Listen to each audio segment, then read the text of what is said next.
What if I told you that a simple conversation about cooking would completely shatter everything a wealthy rancher thought he knew about his past?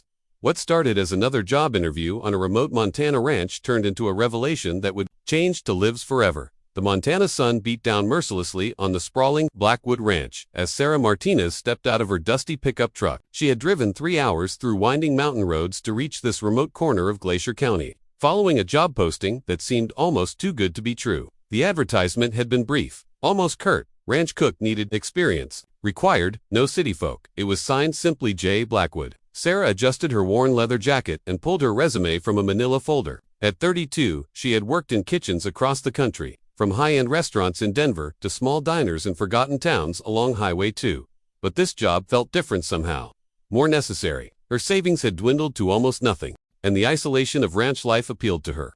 After years of chaotic kitchen environments and demanding customers, the main house loomed before her. A massive log structure that spoke of old money and older traditions. Wooden beams, weathered by decades of harsh winters, created a fortress-like appearance, while wrap-around porches suggested a softer side hidden beneath the rugged exterior. Smoke curled from a stone chimney, and she could hear the distant lowing of cattle somewhere beyond the immediate view. As she approached the heavy oak door, it swung open before she could knock. A man emerged who perfectly matched her mental image of a stereotypical rancher. James Blackwood stood well over 6 feet tall, his weathered face marked by deep lines that spoke of years spent under the unforgiving sun. His gray hair was neatly trimmed beneath a well-worn Stetson, and his blue eyes held the sharp, calculating look of someone accustomed to making quick decisions about livestock, land, and people. Those eyes swept over Sarah with obvious disapproval. She could practically hear his thoughts as he took in her small frame, her city-bought boots that had never seen a real ranch, and her carefully pressed shirt that screamed inexperience with rural life. His expression suggested he had already decided this interview was a waste of his time. "You, the cook." His voice carried the gravelly tone of someone who rarely felt the need to raise it to be heard. There was no warmth in the question, no welcoming gesture toward the house. He remained planted in the doorway like an immovable obstacle. "Sarah Martinez, I'm here about the position you advertised."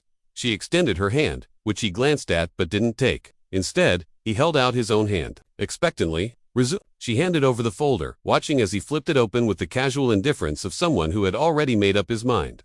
His eyes scanned the pages quickly, and she could see his frown deepening with each line he read. Fine dining, experience in Colorado, culinary school in California, management positions in Seattle and Portland.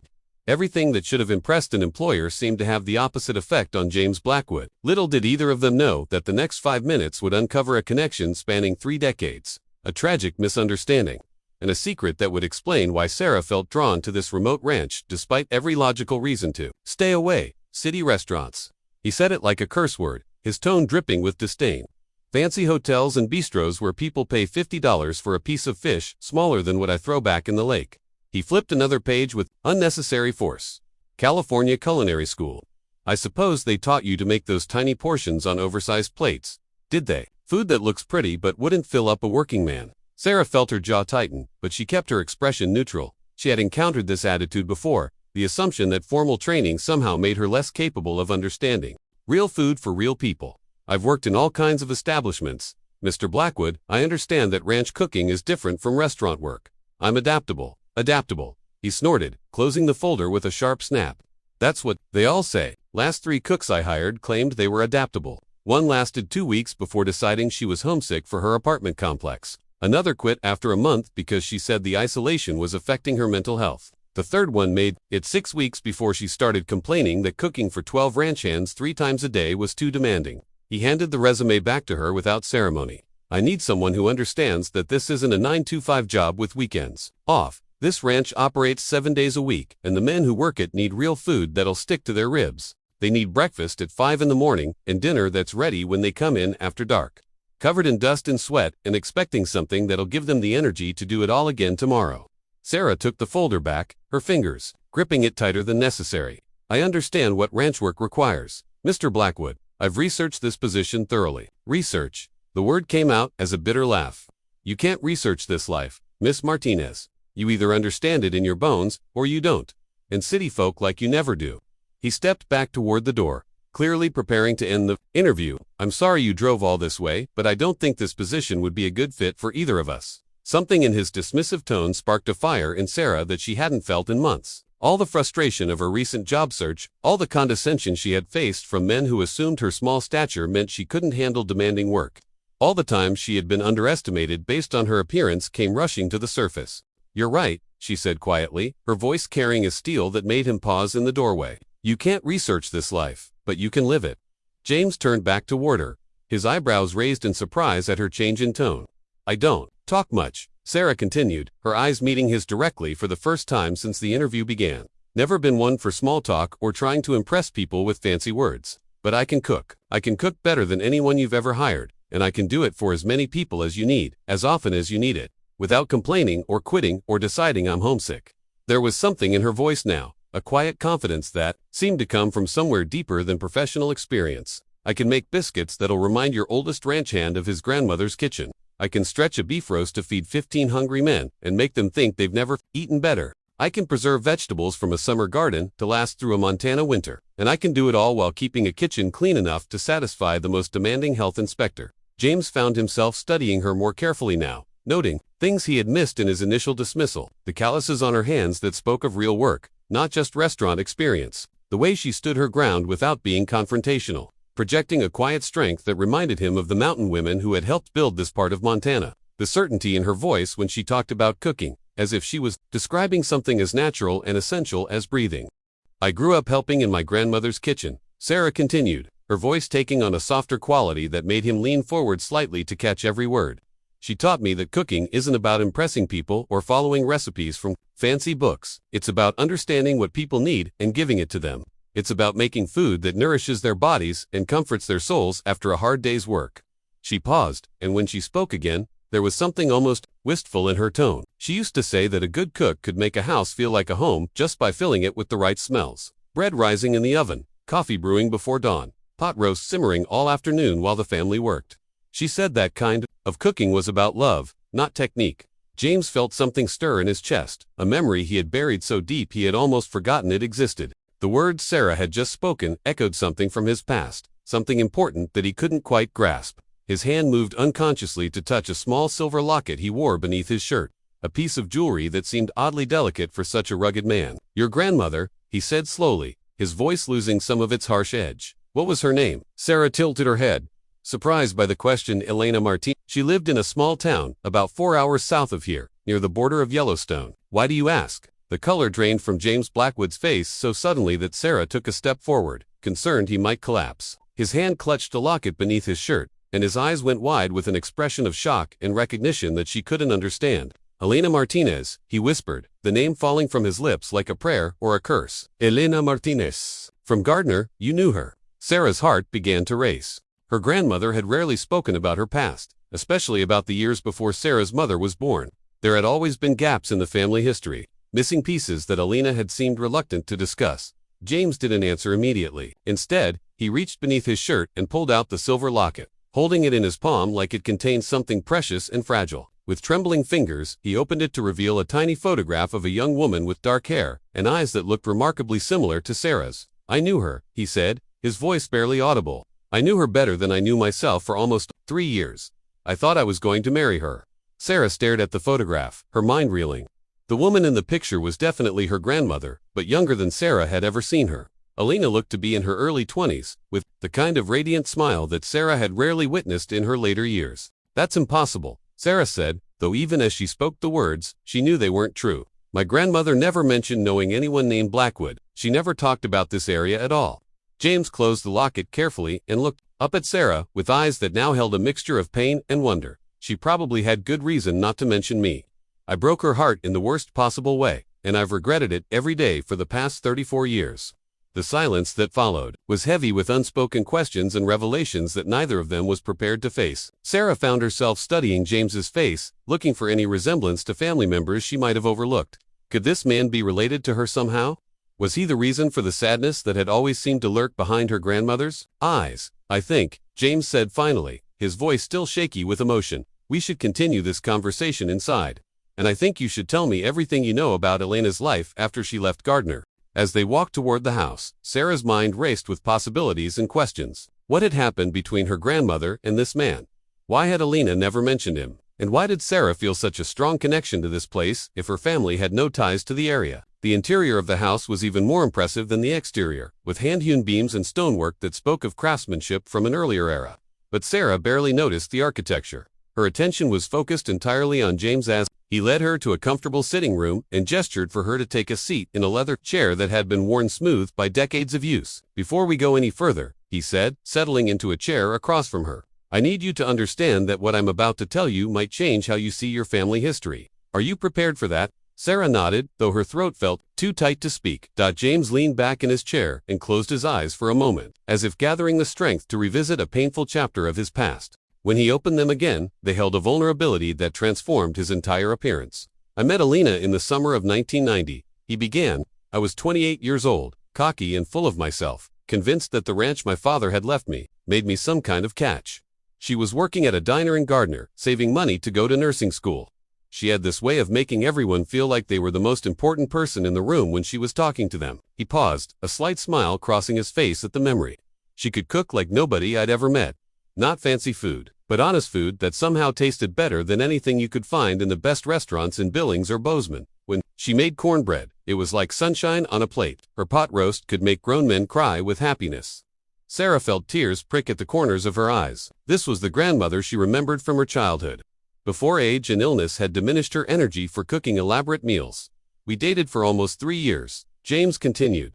"I was completely in love with her, and I thought she felt the same way about me. We talked about marriage, about her moving to the ranch, about the family we would have together. She even started spending weekends here, helping with meals during busy seasons, learning the rhythms of ranch life." His expression darkened. "But I was young and stupid and proud. When she told me she was pregnant, instead of being overjoyed like I should have been, I panicked. I started thinking about all the gossip in town, about what people would say about us having a baby before we were married. I worried about my reputation, about whether people would think she had trapped me somehow." Sarah's breath caught in her throat. A baby. Her grandmother had been pregnant. "I said terrible things to her," James continued, his voice heavy with regret. "I accused her of trying to force me into marriage. I suggested that maybe the baby wasn't mine. I told her I wasn't ready to be tied down to a family. I was cruel and cowardly, and I drove away the best thing that had ever happened to me." He stood up abruptly and walked to the window, staring out at the mountains in the distance. "She left town within a week.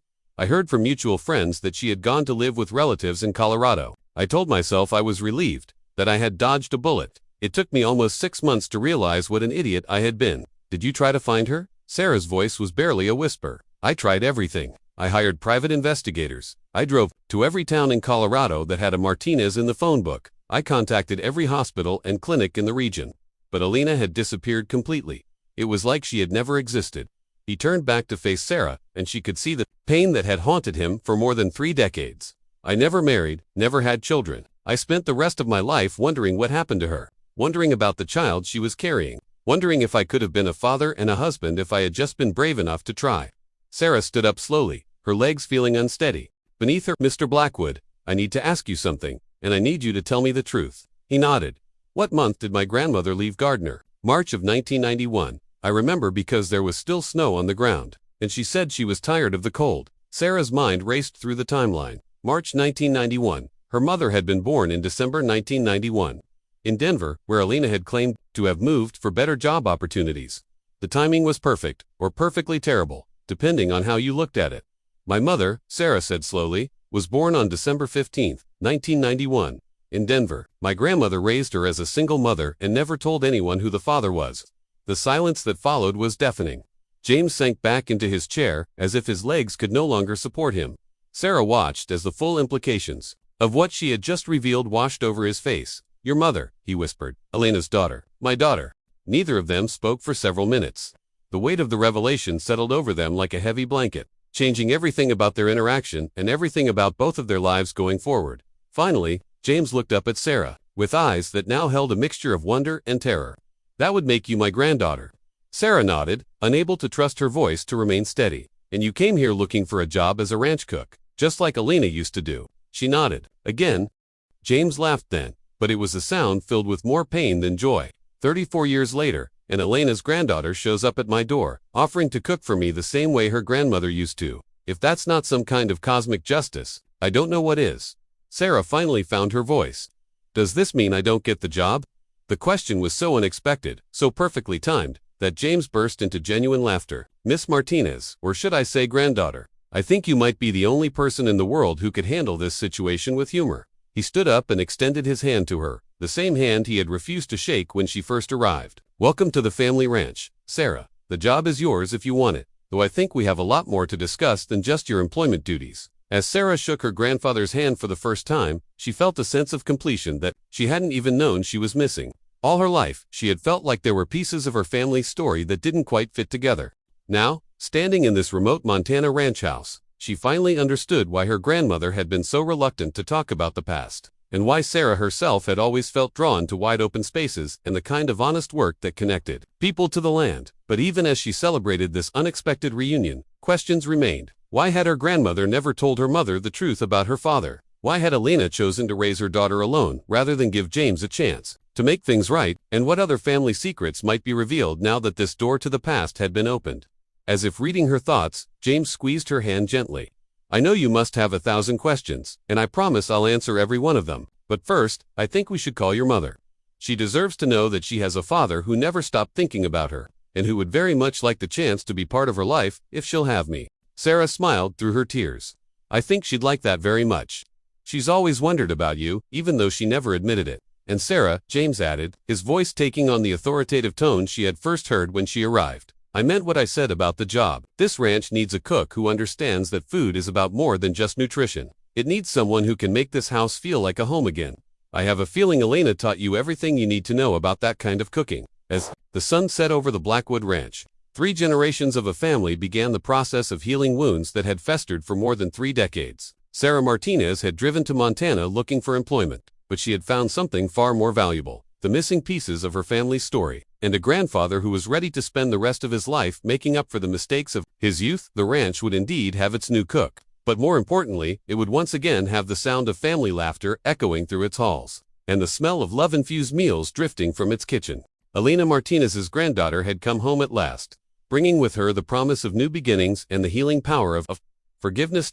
As the first stars began to appear in the vast Montana sky, Sarah stood in the kitchen that would soon become her domain, her hands already familiar with the cast-iron pans and well-seasoned Dutch ovens that lined the shelves. James had given her a tour of the entire house, pointing out family photographs and telling stories about the ranch's history. But it was here in this kitchen that she felt most at home.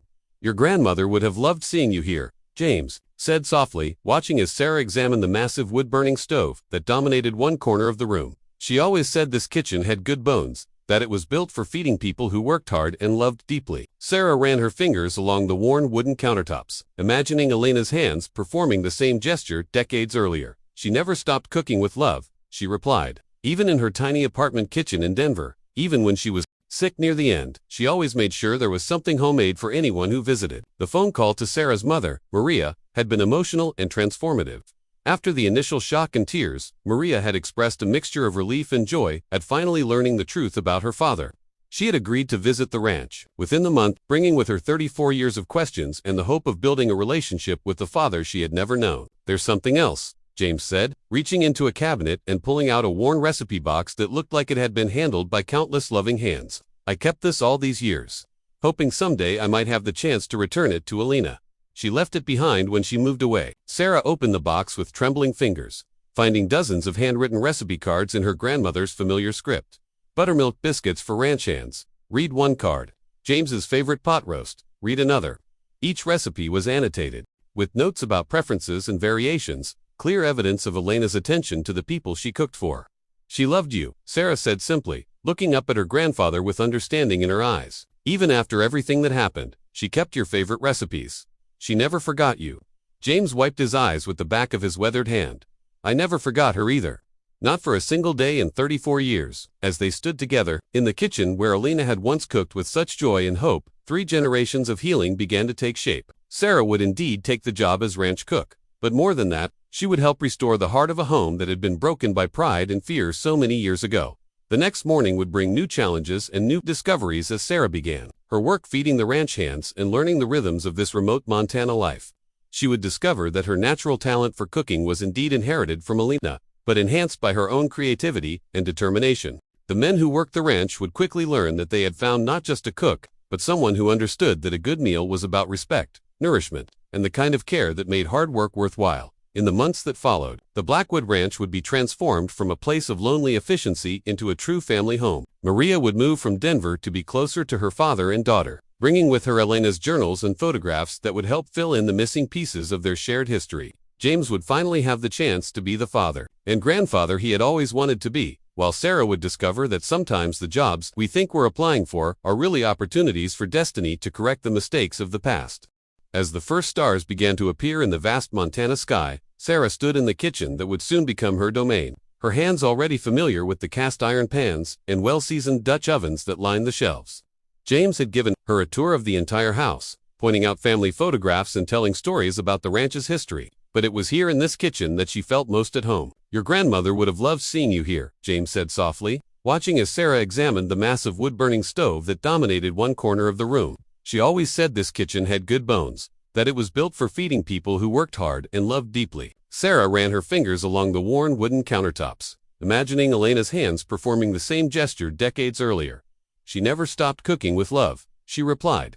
"Even in her tiny apartment kitchen in Denver. Even when she was sick near the end, she always made sure there was something homemade for anyone who visited." The phone call to Sarah's mother, Maria, had been emotional and transformative.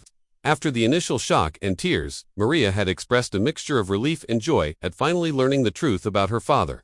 She had agreed to visit the ranch within the month, bringing with her 34 years of questions and the hope of building a relationship with the father she had never known. "There's something else," James said, reaching into a cabinet and pulling out a worn recipe box that looked like it had been handled by countless loving hands. "I kept this all these years, hoping someday I might have the chance to return it to Elena. She left it behind when she moved away." Sarah opened the box with trembling fingers, finding dozens of handwritten recipe cards in her grandmother's familiar script. "Buttermilk biscuits for ranch hands." Read one card. "James's favorite pot roast." Read another. Each recipe was annotated, with notes about preferences and variations, clear evidence of Elena's attention to the people she cooked for. "She loved you," Sarah said simply, looking up at her grandfather with understanding in her eyes. "Even after everything that happened, she kept your favorite recipes. She never forgot you." James wiped his eyes with the back of his weathered hand. "I never forgot her either. Not for a single day in 34 years. As they stood together, in the kitchen where Elena had once cooked with such joy and hope, 3 generations of healing began to take shape. Sarah would indeed take the job as ranch cook, but more than that, she would help restore the heart of a home that had been broken by pride and fear so many years ago. The next morning would bring new challenges and new discoveries as Sarah began her work feeding the ranch hands and learning the rhythms of this remote Montana life. She would discover that her natural talent for cooking was indeed inherited from Elena, but enhanced by her own creativity and determination. The men who worked the ranch would quickly learn that they had found not just a cook, but someone who understood that a good meal was about respect, nourishment, and the kind of care that made hard work worthwhile. In the months that followed, the Blackwood Ranch would be transformed from a place of lonely efficiency into a true family home.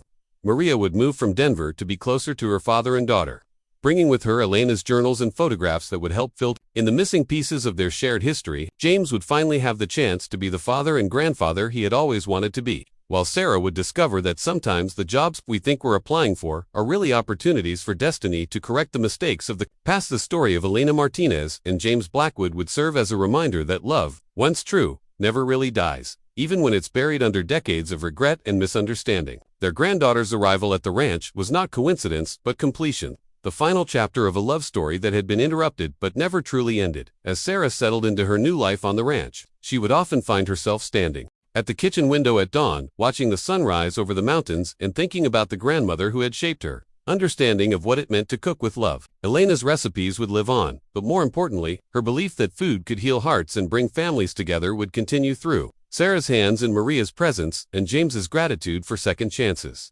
The Blackwood Ranch had found its cook, but more than that, it had found its soul again. And in the years to come, the sound of laughter around the dinner table and the smell of fresh bread in the oven would serve as daily reminders that some stories are worth waiting 34 years to finish, and that love, patience, and forgiveness can transform even the most broken situations into something beautiful and whole.